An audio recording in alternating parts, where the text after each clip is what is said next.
Hello, and welcome to our new week. Remember, we are still in our new unit, reading, writing, and review. We are now in week 16. Let's see what we have to do. Monday, May 31st, we didn't have school, so we are now in day 2, June 1st. First, you're going to watch this video, then you'll click Async.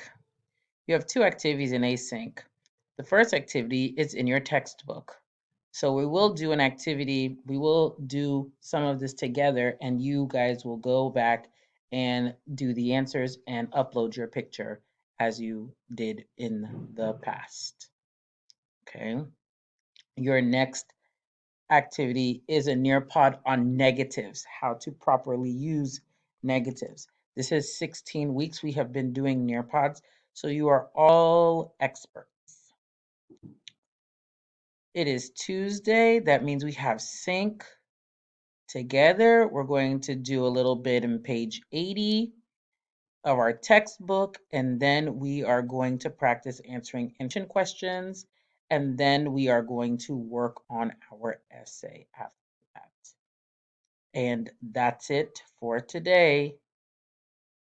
Good luck.